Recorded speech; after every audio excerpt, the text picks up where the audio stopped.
അമേരിക്കയിൽ homeland security ഡിപ്പാർട്ട്മെന്റിൽ ഒരു മാസക്കാലമായി തുടരുന്ന ഭാഗിക ഗവൺമെന്റ് ഷട്ട്ഡൗൺ കാരണം ട്രാൻസ്പോർട്ടേഷൻ സെക്യൂരിറ്റി അഡ്മിനിസ്ട്രേഷൻ അഥവാ TSA ജീവനക്കാർക്ക് ശമ്പളം മുടങ്ങിയത് വരും ദിവസങ്ങളിൽ കൂടുതൽ വിമാനത്താവളങ്ങളുടെ പ്രവർത്തനത്തെ ബാധിച്ചേക്കുമെന്ന റിപ്പോർട്ടുകളാണ് പുറത്തുവരുന്നത്.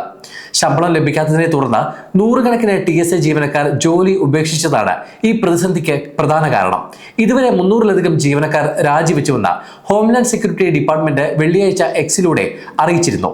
ഇമിഗ്രേഷൻ പരിഷ്കരണങ്ങളുമായി ബന്ധപ്പെട്ട് ഡെമോക്രാറ്റുകളും റിപ്പബ്ലിക്കന്മാരും തമ്മിലുള്ള തർക്കം മൂലം ഹോംലാൻഡ് സെക്യൂരിറ്റി ഡിപ്പാർട്ട്മെന്റിനുള്ള ഫണ്ട് തടസ്സപ്പെട്ടതാണ് ഇപ്പോഴത്തെ സാമ്പത്തിക സ്തംഭനത്തിന് വഴിയൊരുക്കിയത്. നിലവിൽ അമേരിക്കൻ വിമാനത്താവളങ്ങൾക്ക് സുരക്ഷയൊരുക്കുന്ന TSA ജീവനക്കാരാണ് പ്രതിസന്ധി നേരിടുന്നത്. രാജിവെക്കുന്നതിന് പുറമെ ശമ്പളം മുടങ്ങിയതോടെ പല ജീവനക്കാരും അവധിയെടുക്കുന്നതും പതിവായിട്ടുണ്ട്. സാധാരണ നിലയിൽ 2% ഉദ്യോഗസ്ഥരുടെ അപ്രതീക്ഷിത അവധി നിരക്ക് ഇപ്പോൾ 6% ഉയർന്നിരിക്കുകയാണെന്നാണ് റിപ്പോർട്ട്. ഇത് വിമാനത്താവളങ്ങളിലെ സെക്യൂരിറ്റി ചെക്ക് പോയിന്റുകളിൽ കിലോമീറ്ററുകളോളം നീളുന്ന വരികൾക്കും മണിക്കൂറുകൾ നീളുന്ന കാത്തുനിൽപ്പിനും കാരണമാകുകയാണ്. സ്പ്രിംഗ് അവധി പ്രമാണിച്ച് യാത്രക്കാരുടെ എണ്ണം വർദ്ധിച്ചതും മധ്യ പടിഞ്ഞാറൻ അമേരിക്കയിൽ വീശിയടിക്കുന്ന ശക്തമായ മഞ്ഞുവീഴ്ചയും സ്ഥിതിഗതികൾ കൂടുതൽ വഷളാക്കിയിട്ടുണ്ട്.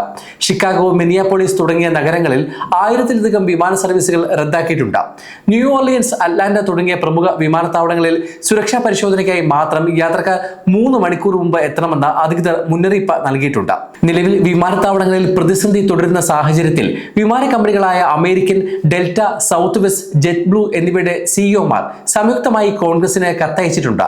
ജീവനക്കാർക്ക് ശമ്പളം നൽകാൻ കഴിയാത്ത സാഹചര്യം സുരക്ഷയും സമ്പദ് വ്യവസ്ഥയും ബാധിക്കുമെന്നാണ് ഇവരുടെ മുന്നറിയിപ്പ്. കാർഗോ കമ്പനികളായ UPS, ഫെഡെക്സ്, അറ്റ്ലസ് എയർ എന്നിവയുടെ സിഇഒമാരും കത്തിൽ ഒപ്പുവെച്ചിട്ടുണ്ട്. വാടക നൽകാനും ഇന്ധനം നിറയ്ക്കാനും നിത്യച്ചെലവുകൾക്കും പണമില്ലാതെ ഉദ്യോഗസ്ഥർ വലയുകയാണെന്ന് തൊഴിലാളി യൂണിയനുകളും ചൂണ്ടിക്കാട്ടുന്നുണ്ട്. മുൻകാലങ്ങളിലെ ഷട്ട്ഡൗൺ സമയങ്ങളിൽ ജീവനക്കാർക്ക് ലഭിച്ചിരുന്ന പല സഹായങ്ങളും ഇത്തവണ ലഭ്യമല്ലെന്നത് പ്രതിസന്ധിയുടെ ആഴം വർദ്ധിപ്പിക്കുന്നുണ്ടെന്ന് CNN റിപ്പോർട്ട് ചെയ്തു. പലരും സ്വന്തം വിരമിക്കൽ സമ്പാദ്യത്തിൽ നിന്നും കുടുംബാംഗങ്ങളിൽ നിന്നും പണം കടമെടുത്താണ് ജീവിക്കുന്നത്. ഈ സാഹചര്യത്തിൽ ഡെൻവർ, സിയാറ്റിൽ, ലാസ് വെഗാസ് തുടങ്ങിയ വിമാനത്താവളങ്ങൾ യാത്രക്കാരോട് സഹായം അഭ്യർത്ഥിച്ചിരിക്കുകയാണ്. ജീവനക്കാർക്കായി ഭക്ഷണ സാധനങ്ങൾ, ഗ്യാസ് ഗിഫ്റ്റ് കാർഡുകൾ, ശിശുപരിപാലന ഉൽപ്പന്നങ്ങൾ എന്നിവ സംഭാവനയായി നൽകാനാണ് ഇവർ ആവശ്യപ്പെടുന്നത്.